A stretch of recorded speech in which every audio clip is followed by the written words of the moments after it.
Amén, amén, amén. Yahweh le bendiga y le guarde y le haga resplandecer su rostro sobre usted, sobre su casa, sobre su vida, desde donde nos estén escuchando, a la hora que nos estén escuchando. Les damos la más calurosa bienvenida a esta casa de Israel, naciones esparcidas, la nación de Israel, la casa de Israel, esparcida en todas las naciones de la tierra, donde hoy nos reunimos al estudio de la Torá y estaremos compartiendo la Parashat Tetzavet, la número 20 de este periodo de comienzo del año, desde que comenzamos del año pasado en el calendario grecorromano, pero continuamos en el estudio del libro de Shemot, de Éxodo. Y la Parashat Tetzavet significa en nuestro idioma español ordenarás, no de ordenar como de organizar, como de poner las cosas en su lugar, aunque también eso tiene sentido si lo interpretamos de esta manera. Y comprende los pasajes de Shemot o Éxodo del capítulo 27, verso 20, hasta el capítulo 30, verso 10. También como adición a nuestro estudio, del cual voy a estar hablando en el día de hoy, la Haftará, la parte de los escritos, en Primera de Samuel capítulo 15, comenzando en el verso 1 al 34, y también para ampliar el concepto de lo que es este ordenarás, cumplirás, obedecerás, en el Brit Hadashah, el pacto confirmado, el pacto renovado en Mateo, capítulo 5, verso del 13 al 20. Un resumen de estos 4 capítulos del 27 al 30 nos habla acerca de la exigencia de cómo tiene que ser exactamente producido el aceite para mantener la menorá, de la cual hablamos la semana pasada, encendida. Y tenía que estar encendida todo el tiempo, 24 horas, 7 días a la semana, y tendrían que mantener siempre el aceite para esta menorá. El capítulo 28 habla acerca de las vestimentas sacerdotales, el efod, el pectoral del juicio y todo lo que tiene que ver con las vestimentas sacerdotales. El capítulo 29 habla acerca de la consagración de los sacerdotes y sus ofrendas diarias. Y usted va a decir, pero ¿qué nos interesa a nosotros saber todas estas cosas si hoy ya nosotros no tenemos ese oficio en el templo? Está muy bien, pero también nosotros debemos de prepararnos y consagrarnos desde nuestro corazón usando un ropaje diferente, pero espiritual, y eso tenía un simbolismo muy grande, el cual estaremos tocando algunos aspectos más adelante. El altar del incienso en el capítulo 30 nos habla acerca de cómo poder preparar este altar del incienso. Entonces, Tetzavet nace o surge de la primera expresión, de la primera palabra del libro de Éxodo, en este capítulo donde dice, ordenarás a los hijos de Israel, le encomendarás. No está diciendo sugiéreles si ellos piensan que es lo correcto, que es lo mejor que pueden hacer. Aquí hay una orden enfática, radical, como algo que tiene que ser cumplido a cabalidad. Ordenarás a los hijos de Israel que traigan aceite puro de oliva, no aceite mezclado, no de la oliva más barata, no de la que se compra en lugares por montón o con descuento. Esto realmente eran unas olivas específicas. Y quiero decirle, en cuestión de enseñanza general, los árboles plantados para las olivas que llenaban a la lámpara o se mantenían a la lámpara no estaban sembrados igualmente que el resto de las olivas o las aceitunas en los campos. Este era un campo específico donde solamente las mejores aceitunas o estas olivas eran prensadas, no eran molidas como las otras para hacer otros tipos de aceite. Este tenía un proceso totalmente diferente. Era machacada para el alumbrado y para que la lámpara arda continuamente. Hoy quiero hablarles a ustedes de un tema con relación a este ordenarás. Le exigirás, le encomendarás. Y le he puesto por título a esta enseñanza de esta mañana, un tema un poco conocido para muchas personas, pero con otro personaje diferente. Hoy voy a hablarles acerca de un corazón conforme al corazón de, no de David, no. Tal vez ya se mente que lo ha escuchado tantas veces, se fue, ay, yo quiero tener un corazón como el de David. No, un corazón conforme al corazón de Saúl. Wow, creo que usted nunca había escuchado un tema o un título referente a este tema, un corazón conforme al corazón de Saúl. Y me gustaría que si tiene su Torá, su Biblia o su Tanakh, como quiera llamarle, en el capítulo de Primera de Samuel, capítulo 15, vaya compartiendo conmigo algunas lecturas que voy a estar compartiendo en el día de hoy con esta ordenanza, con esta forma en que Hashem, la manera en que Elohim eterno nos pide las cosas o nos exige las cosas o demanda las cosas, especialmente a los que él ha llamado, a los cuales él ha elegido. En el capítulo 15, comenzando en el verso 1, dice, dijo Samuel a Saúl, a mí me envió el Eterno para ungirte por rey sobre su pueblo, sobre Israel. Y quiero hacer un pequeño énfasis.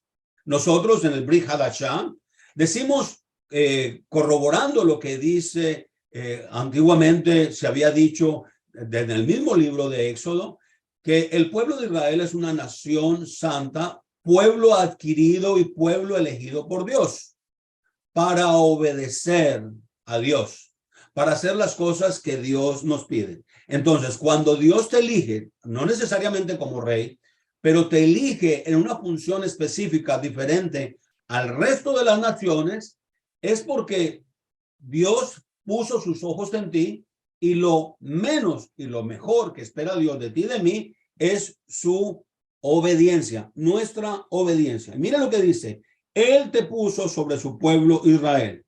Por esta razón, porque él te puso como rey, ahora oye las palabras del Eterno. Hermanos, nosotros oímos muchas voces.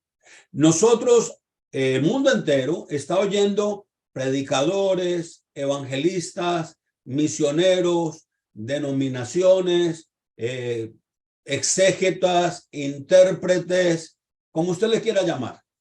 Pero no necesariamente todas estas personas están trayendo la voz o lo dicho por Yahweh. No lo están trayendo necesariamente. La gran mayoría de las veces son interpretaciones de interpretaciones o repeticiones de repeticiones, porque nos es más cómodo decir lo que alguien dijo porque sonó bonito, porque pareció bonito. Y lo que está tratando de decir esto, escucha la palabra del Eterno. La palabra del Eterno es una sola.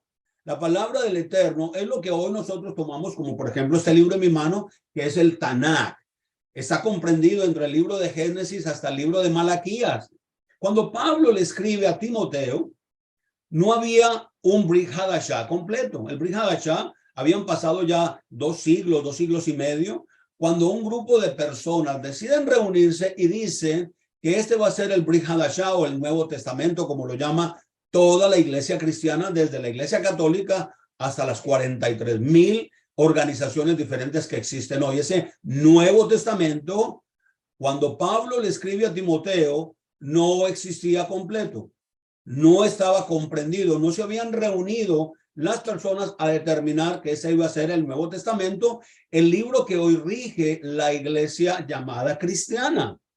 Pablo le dice a Timoteo, toda la escritura es útil, también inspirada por Dios. Ahora, cuando Pablo está diciéndole a Timoteo, él está hablando de ese libro que ya había sido completado, cerrado, que es el Tanakh, que comprendía la Torá, los 5 primeros libros de Moisés y el resto de los escritos, de los salmos, de los proverbios, de los profetas, porque ya se había cerrado y esto sucedió más o menos unos 200 años antes de que Yeshua naciera. Ya este grupo del Sanedrín se habían reunido, habían tomado todos los libros y dijeron, bueno, este es el libro sagrado por excelencia, digámoslo así, y quedó cerrado ese canon del llamado, mal llamado Antiguo Testamento.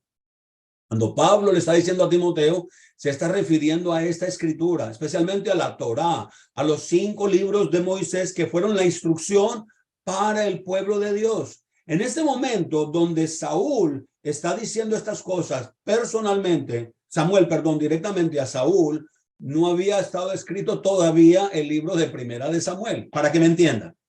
¿Me entiende? En este momento, cuando se está contando esta historia, está sucediendo esto, este libro no está escrito. O sea, Samuel no está leyendo Primera de Samuel y diciéndole a Saúl estas cosas. Después de muchos años fue que se escribe Primera de Samuel y cuenta las cosas que sucedieron en la vida del pueblo de Israel, especialmente en la vida del rey Saúl. Entonces dice aquí claramente, ahora oye la voz de las palabras del Eterno. Dios hablaba a través del profeta.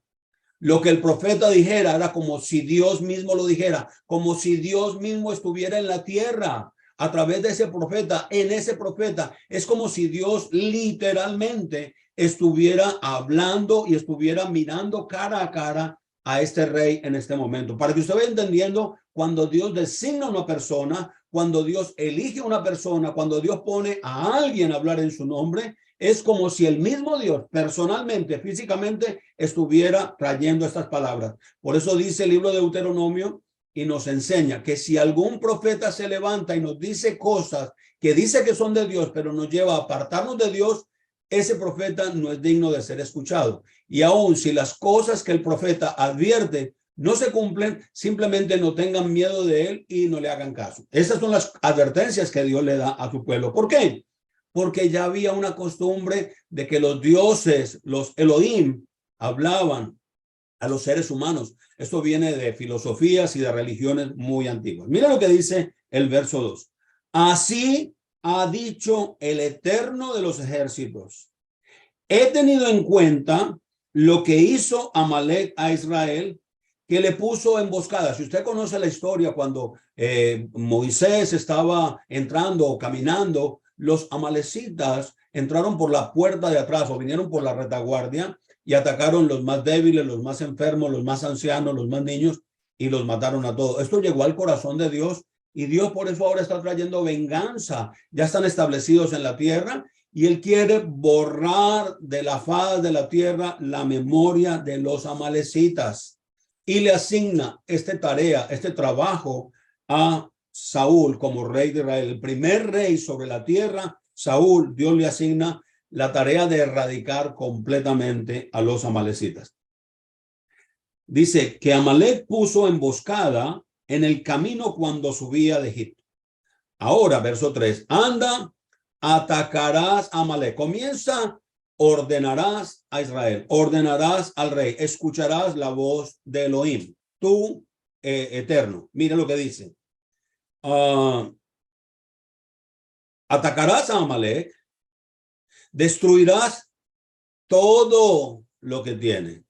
No algunas cosas, no las que tú creas, sino todas las cosas. Y cuando yo hago la pregunta siempre, ¿qué excluye todo? Nada. ¿Y qué incluye todo? Todo.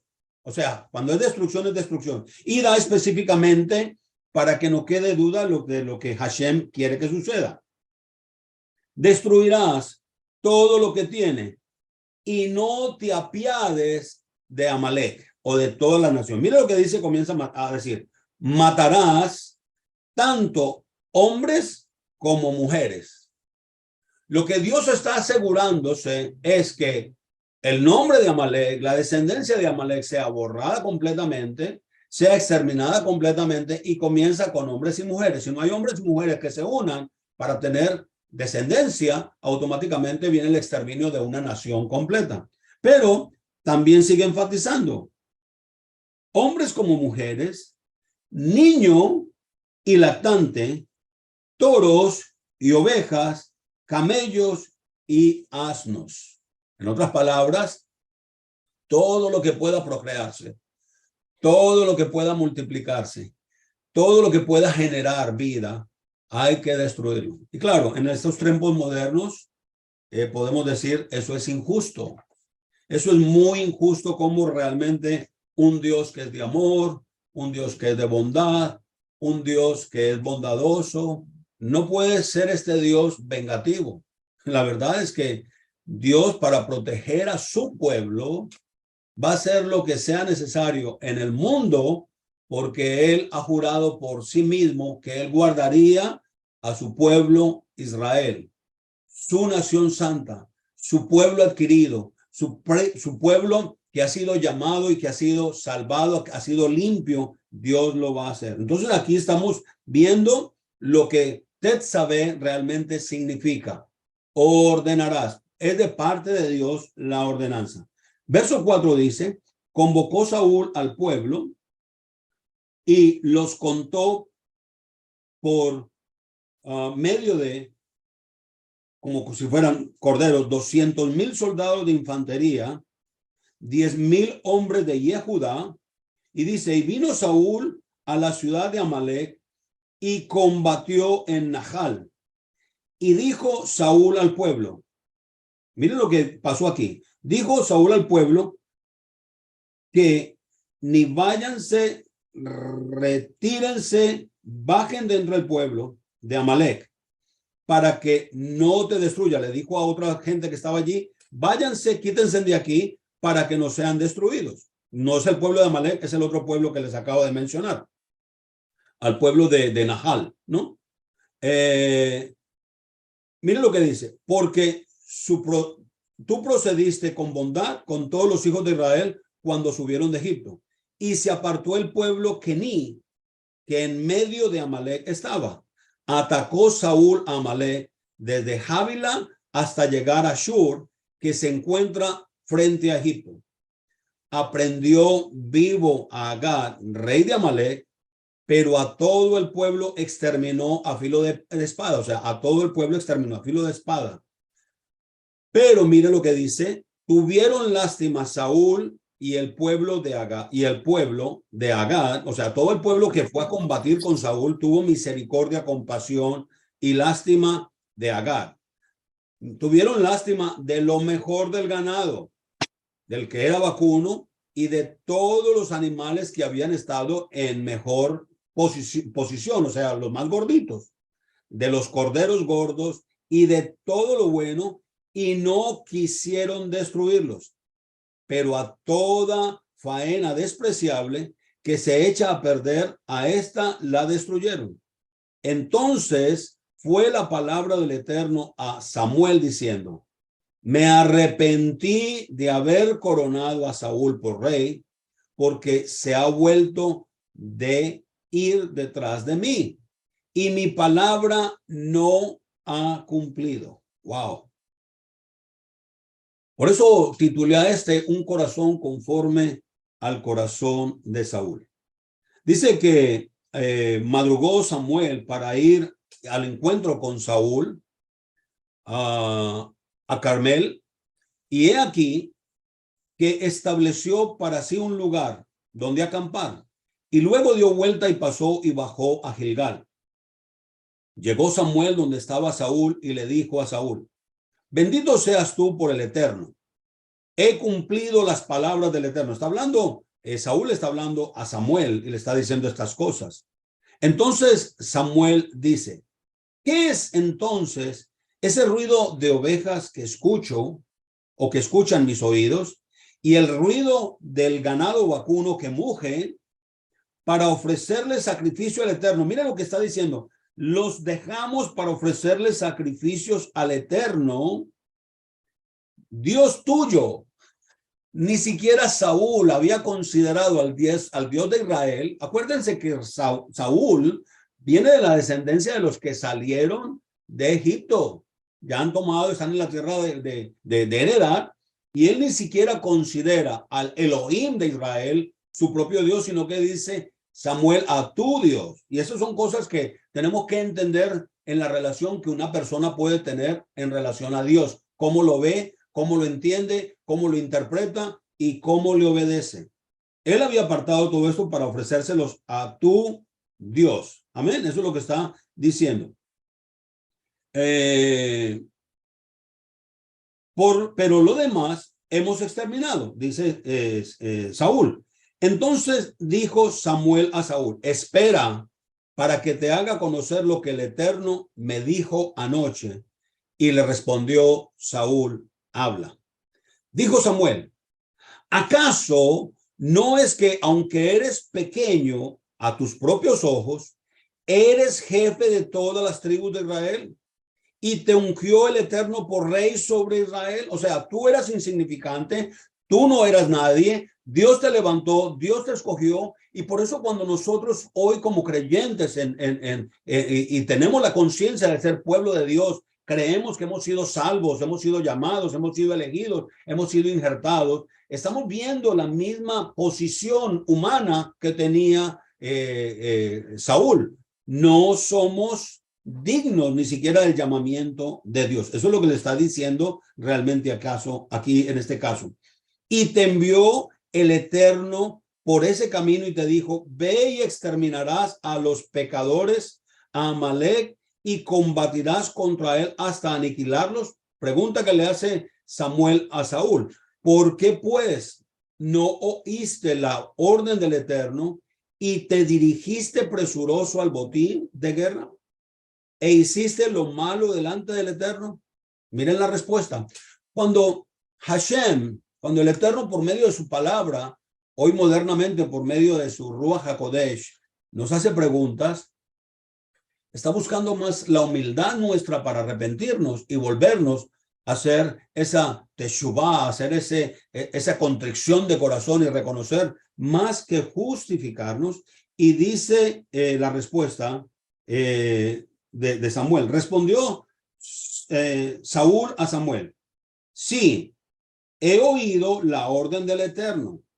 Fui por el camino que el Eterno me envió, traje a Agar, rey de Amalek, y a Amalek exterminé. Y tomó el pueblo, ya no está aceptando ni siquiera él mismo la culpa, dice, los soldados, las personas que yo llevé, ese pueblo tomó el botín, ganado ovino, ganado bovino, lo mejor del anatema, mírese, para ofrecer ofrendas al Eterno, Dios tuyo, en Gilgal. Una vez más, el pueblo tomó las ofrendas del anatema, de lo que es maldito, de lo que es contaminado, y le van a hacer ofrendas y sacrificios al Dios tuyo en Gilgal. Si nosotros vemos estas situaciones, ¿qué sacrificio inmundo, impuro se le puede ofrecer al Dios puro, santo y al Dios reverente? Muchas veces nosotros queremos simplemente bajar al Dios a nuestro nivel, interpretarlo a nuestro nivel, tratar de justificar nuestra actitud a ese nivel, de bajarlo a la parte humana, a lo más bajo que somos nosotros, y hacer que Él acepte todo lo que nosotros o nuestras buenas intenciones. Verso 22. Entonces dijo Samuel, ¿acaso es deseo o preferencia para el Eterno los holocaustos y sacrificios como el obedecer la orden del Eterno?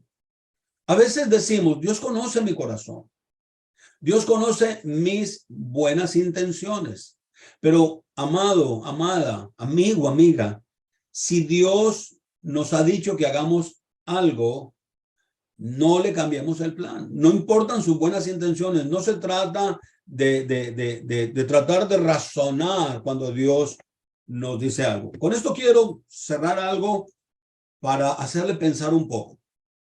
Claro, no estoy seguro qué va a pasar. Estoy casi seguro que en esta sociedad moderna, y no ha pasado en los últimos 2000 años del famoso llamado cristianismo, donde Dios le ha pedido a la nación, al pueblo, aquellos aún injertados como la casa de Israel, vayan y aniquilen. Si hoy en día usted va y porque siente una noche que Dios le puso en su corazón ir por todos los barrios y arrancar todas las estatuas de vírgenes, de santos que la gente hace en sus patios, en sus portales de sus casas, y usted extermina todo eso sintiendo que Dios lo llamó, lo mandó, y cae preso o lo arrestan, o ir, por ejemplo, a una clínica donde el aborto, que estamos en contra de él, usted iría y pone una bomba y mata a todas las personas, y sentimos que Dios no le envió a hacer eso, usted va a sufrir serios problemas. La pregunta es, si verdaderamente Dios nos mandara a su pueblo a hacer exactamente lo mismo, ¿hasta dónde llegaría nuestra fe? Y no estoy promocionando ningún radicalismo para que no me malinterpreten. Sé que no va a suceder, no sé por qué, pero no va a suceder.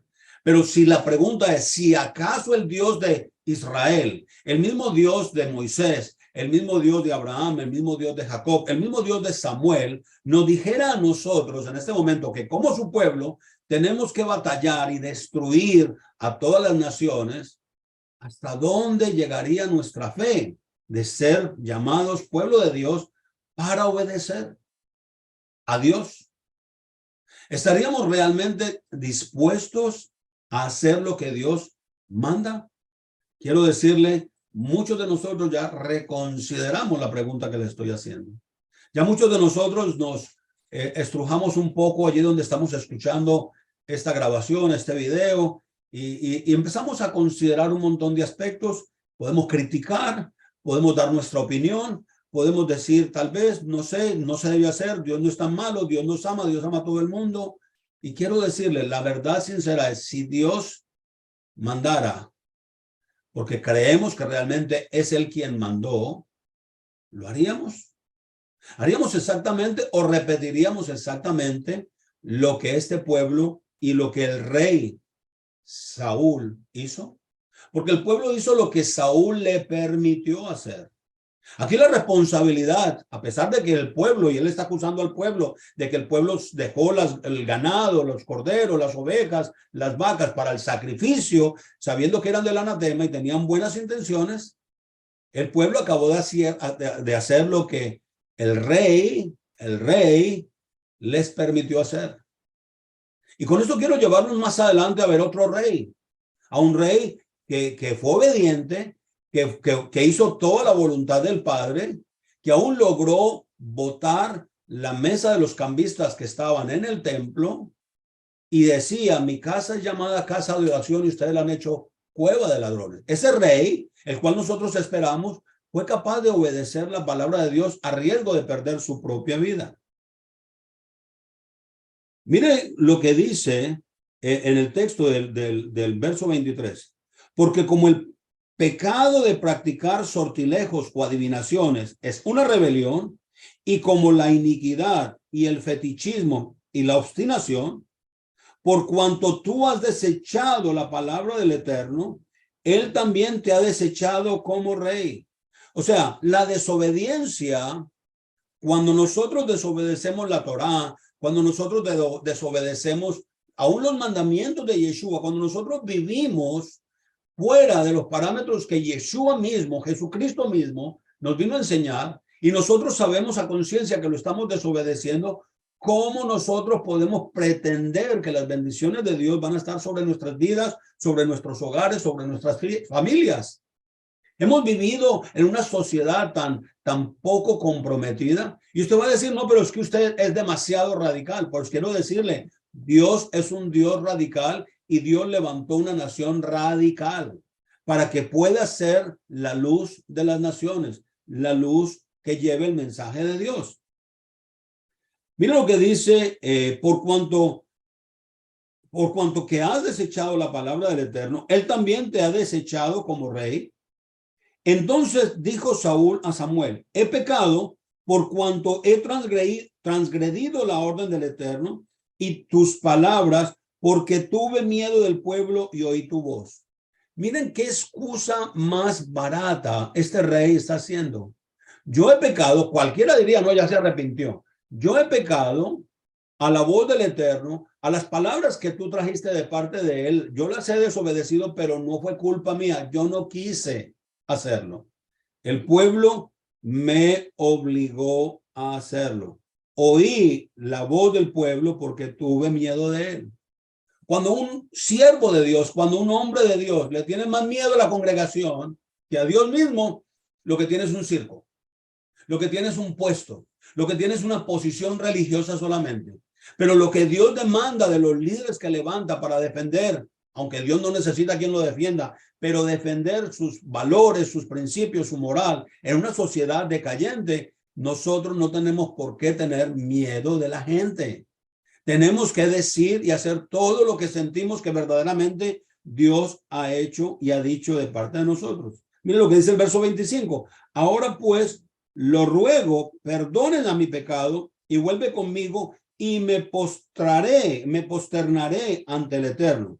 Y respondió Samuel a Saúl, no volveré contigo, porque has desechado la palabra del Eterno, y entonces él te ha desechado para ser el rey de Israel. La credibilidad es algo que está en juego en nuestra fe cristiana. Si lo llamamos dentro de esa situación de la fe cristiana, somos discípulos de Yeshua, somos, como él lo dijo, él es el camino, la verdad y la vida, y nosotros somos sus discípulos. Somos discípulos de los discípulos de los discípulos de los discípulos de los discípulos que fueron discípulos de Yeshua. La escritura en el libro de Mateo capítulo 6 nos dice a nosotros algo que realmente deberíamos sorprendernos todos. Dice, en el capítulo 6 del verso 13 dice, vosotros sois la sal de la tierra. Pero si la sal pierde su sabor, ¿con qué se sazonará? O sea, ¿qué le puede dar sabor a esta vida? Dentro del marco religioso, en la gama de miles y miles de denominaciones, sectas, todas en el cristianismo, basadas en el cristianismo. Aquí no estamos hablando ni de hinduismo, ni de budismo, ni de islamismo, ninguna de estas. Estamos hablando de lo que es la fe judeo-cristiana. Judeo porque permaneció el pueblo de Judá, permanecieron las tribus de Judá y Benjamín unidas en una sola, como lo que quedó por existencia de la desaparición de las demás 10 tribus de Israel. Estos vienen y de esa tribu de Judá, de esa región de Judá, nació el Mesías, nació el llamado cristianismo. Cuando nosotros entendemos en toda esta gama de religiones, la pregunta que nos hacemos es, ¿verdaderamente estamos cumpliendo ese poder o esa orden o esa encomienda de ser sal de la tierra? Piensa por un instante, ¿no deberíamos ya estar viviendo como casi en el cielo? Si nosotros decimos que hay más de 1.000 millones, a pesar de que hay 8.000 millones de habitantes, más de 1.000 millones de habitantes en el mundo, proclaman y dicen que son cristianos, que creen en Jesucristo, que creen al evangelio, que creen las buenas nuevas. ¿Ya no sería tiempo suficiente para que al menos este mundo tuviera un matiz diferente? Vemos en tiempos medievales guerras, persecuciones, peleas entre reinos, entre países para obtener popularidad, y los que realmente salen, entre comillas, perdiendo son los cristianos, pero no son los cristianos los que se les dio la labor de ser sal de la tierra, aquella que pueden darle sabor, porque si la sal se disolviera, ¿con qué se sazonará? Si nosotros vivimos en un mundo tan perverso, ¿qué estamos haciendo? Usted y yo, ¿qué estamos haciendo para cambiar un poco o para mantener el sabor en una comunidad, en un barrio, en una familia, en un país? Estados Unidos de América es catalogado como el país más cristiano evangélico que existe, por la denominación y cantidad de denominaciones que tiene. Muchos países de Latinoamérica y en Europa, pues el fondo principal es el catolicismo romano. Pero en Estados Unidos, donde existen cientos de miles de grupos diferentes de religiones que han invadido el mundo entero y han invadido a Latinoamérica, ¿no era tiempo suficiente para nosotros cambiar? Miren lo que sigue haciendo.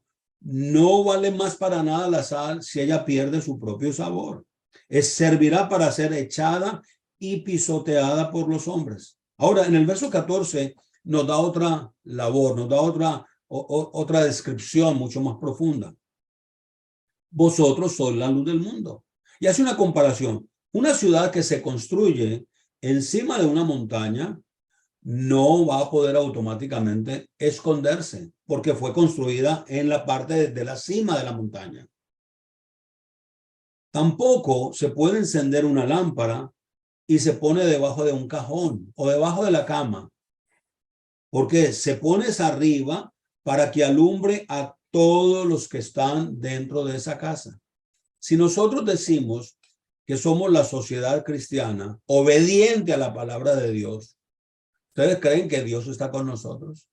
Piensa en el país más religioso que exista y miren las condiciones sociales en que viven. ¿Realmente está Dios allí? ¿O le vamos a echar siempre la culpa a Satanás de que Satanás ganó la batalla y Satanás me tentó y Satanás me atacó? La falta de obediencia a la Torá es la que ha llevado a una nación llamada cristiana simplemente a adaptarse en un mundo de egoísmo y preferencia por lo que yo necesito y por lo que yo puedo hacer, así no me importe el resto del mundo. Dice, así alumbra a todos los que están en su casa. Y mire lo que dice, así alumbre vuestra luz delante de los hombres, de modo que vean vuestras buenas obras y glorifiquen a vuestro Padre que está en los cielos. Este Padre al cual Yeshua está hablando es el mismo Padre que llamó a Saúl. Es el mismo Padre que habló a través de Samuel para poder ungir a Saúl. Es el mismo Samuel que vino a ungir a David para reemplazar a Saúl. Es el mismo Dios que puso en cabeza al mismo Salomón, hijo de David. Ese es el mismo Dios. Yeshua dice que no piensen que he venido a quitar lo que Dios había dicho. Ese ordenarás al pueblo de Israel que acabamos de mencionar en el libro de Éxodo 27:20. Ordenarás a los hijos de Israel que traigan aceite puro. Esa misma exigencia es la que Yeshua está diciendo, yo no vine a cambiar el aceite del templo, yo no vine a cambiar las cosas que Dios ha dicho, yo no he venido a quitar absolutamente nada, sino a cumplir, he venido a obedecer. Por eso, ese es el rey verdadero. Ese es el rey que realmente cumple todo lo que escuchó del Padre, es todo lo que vino a hacer. Pero Él nos encomienda a nosotros la labor de ser sus representantes y sus embajadores donde quiera que estemos. Entonces la pregunta es, ¿quién está fallando? ¿Somos nosotros los que nos hemos engañado verdaderamente y vivimos de la manera que querramos? Y sí, vivimos bajo la gracia, pastor. Vivimos bajo la gracia, hermano Diego, y Dios conoce que somos pecadores. No, somos simplemente desobedientes, no pecadores. Porque pecado es la transgresión de la Torá. Pecado es aquel que transgrede los estatutos, las ordenanzas, los preceptos, lo que Dios encomendó a su pueblo, a la nación santa, al pueblo elegido por Dios, para que anunciemos las virtudes de aquel que nos llamó a su luz admirable. La responsabilidad de cada uno de nosotros es vivir en la luz para que el mundo que vive en tinieblas, luz le resplandezca, se arrepientan y Dios los salve. Ese es el punto. Pero si nosotros no asumimos esa responsabilidad, no podemos ser llamados hijos de Dios. El verso 17 dice, no penséis que he venido para abrogar la ley o los profetas. No he venido para quitarla, no he venido para anularla, sino para cumplir. Entonces, cuando decimos que Yeshua cumplió todo, ya no tenemos que cumplir nada, y que por solo creer en Él podemos vivir de una manera totalmente impía, totalmente liviana, totalmente sin responsabilidad, entonces automáticamente, y esto le va a molestar a muchas personas, automáticamente elegimos un Dios diferente al Dios de Israel. Y ahí es donde viene el conflicto de cuál Jesús, de cuál Yeshua estamos adorando. Aquel que vino a quitar todo y a mostrarnos un camino nuevo, un camino diferente que nos aleja del Padre, un profeta, como lo decía el libro de Éxodo, que si se levanta un profeta, o el libro de Deuteronomio, si se levanta un profeta y nos enseña cualquier cosa en nombre de Dios para alejarnos de Dios, no le creamos. Entonces, ¿qué Jesús o qué Yeshua estamos creyendo? Él vino a cumplir, Él vino a darnos ejemplo, pero no para que nos recostáramos en su obra, nos recostáramos en su trabajo y nosotros no tuviéramos que hacer nada. Él nos vino para darnos conocimiento, para hacernos regresar a la Escritura, para volver a la Escritura y comenzar un camino de arrepentimiento, de cambio, de transformación. Aquel que está en Yeshua, nueva criatura es, pero no es nueva criatura automáticamente. Es una criatura que se va transformando y se va santificando y se va consagrando de día en día, de día en día. De otra manera, simplemente tenemos otro Dios, que es totalmente al Dios de Israel. Mire lo que dice, de cierto os digo que hasta que pasen el cielo y la tierra, lo cual no han pasado, el mismo cielo y la misma tierra de Samuel y de Saúl son los mismos cielos y la misma tierra que nosotros tenemos. No ha cambiado. La historia nos corrobora eso. Este mundo, así digan que lleva billones o millones y millones de años, es exactamente el mismo, no ha cambiado.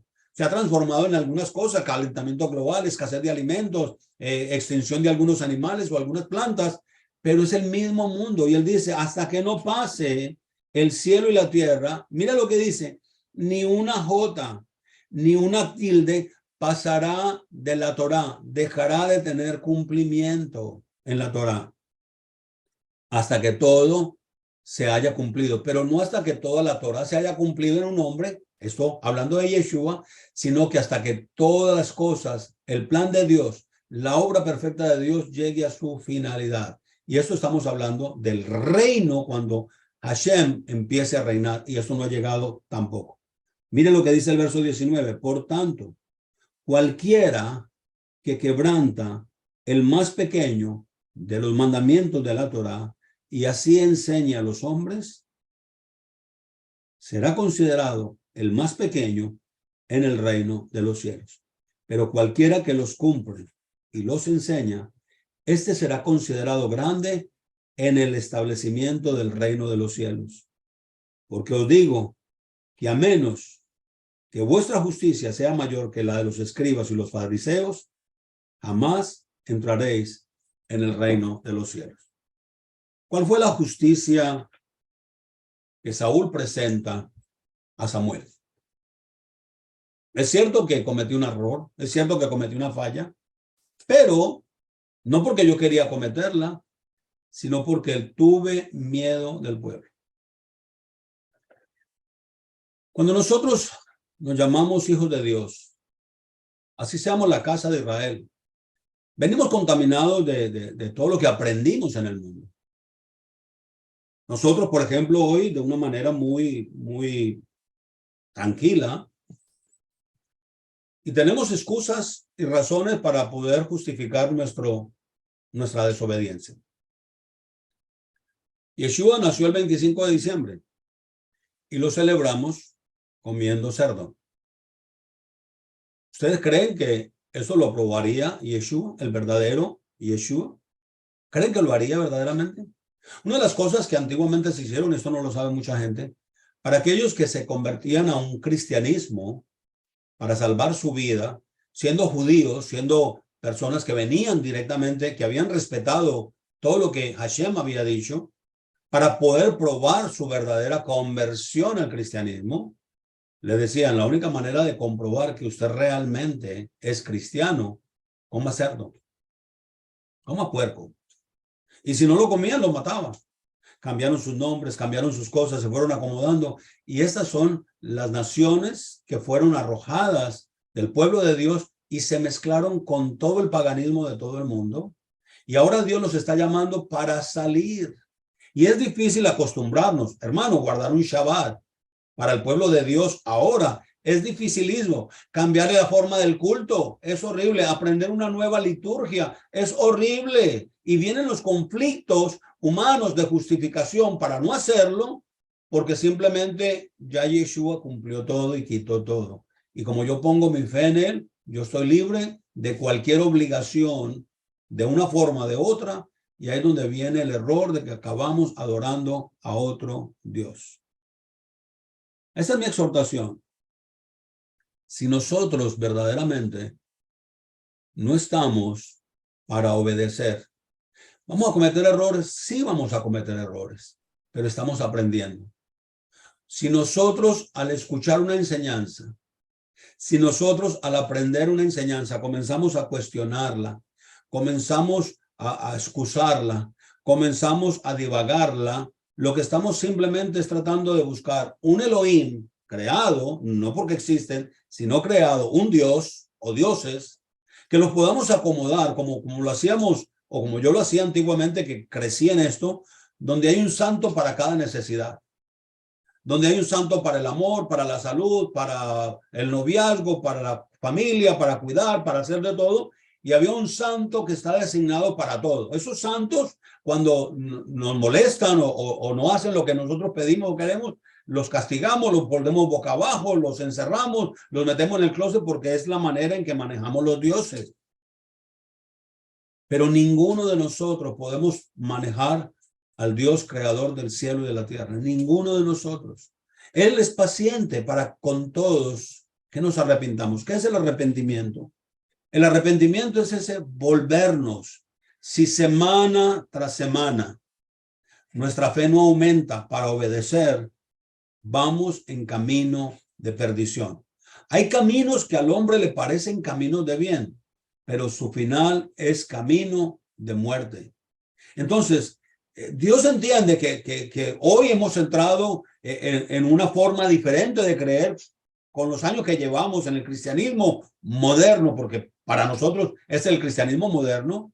Tenemos que desaprender todas estas cosas y hacer las cosas no por sacrificios, no por obligación, sino por un corazón verdaderamente circuncidado, en obediencia.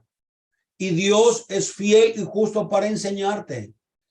Cada semana que tú te reúnes y tú encuentras una ordenanza que se aplica a ti para obediencia, así tú hagas otras cosas para la obra de Dios, sacrificios, ofrendas, holocaustos, dádivas y cosas para justificarte, que no tienes que obedecer, pero estás haciendo todo esto, estás justificándote en tu propia justicia. Y lo hacían los fariseos, lo hacían los intérpretes de la ley, lo hacían los saduceos, lo hacían todas las personas que tenían un carácter piadoso, pero no estaban obedeciendo el verdadero mensaje de Dios. Por eso Yeshua dice, si vuestra justicia no es mayor que la de los escribas y los fariseos, jamás podéis entrar en el reino de los cielos. Que quiero llegar a este punto. Podemos arrepentirnos.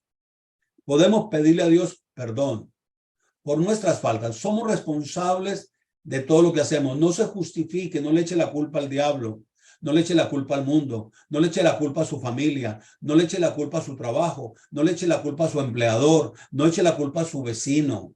Asumamos la responsabilidad y pidamos perdón. Volvámonos de aquellas cosas en la medida que la luz de la Torá, la instrucción, las ordenanzas, los preceptos, los estatutos, todo lo que Dios nos dio para purificar y santificar un pueblo, comencemos a caminar en esa luz. Ese es mi deseo, que nosotros aprendamos, estudiemos, que dejemos de practicar religiones, que dejemos de practicar cultos y cosas, porque la obediencia es mejor que cualquier sacrificio o cualquier otra práctica diferente. Esa es la justicia de los hombres. Sacrificios, las buenas intenciones no siempre son las mejores. El pueblo tenía una buena intención, traer ovejas y vacas y ganado del anatema para ofrecérselas a Dios. Hacer un holocausto en Gilgal, donde ni siquiera el holocausto se podía hacer en ese lugar. Dios había designado un lugar para el sacrificio. Tenía que ser donde Dios dijo que el sacrificio tenía que hacerse. Y es donde nosotros empezamos a manejar a Dios a nuestro antojo, a nuestro agrado, a nuestra manera. Pero la bendición no llega a nosotros. Este es mi consejo. ¿Quieres vivir días mejores? ¿Quieres ver la gracia de Dios sobre tu vida? Dios ama más la obediencia que las buenas obras. Dios ama más la obediencia que las justificaciones humanas y personales. Así que obedezcamos a Dios con limpia conciencia y vistámonos de un nuevo hombre, según la justicia de Dios. Ese nuevo hombre es nuestra nueva vestimenta. Ya no tenemos esas vestimentas sacerdotales, porque no somos ese tipo de sacerdotes.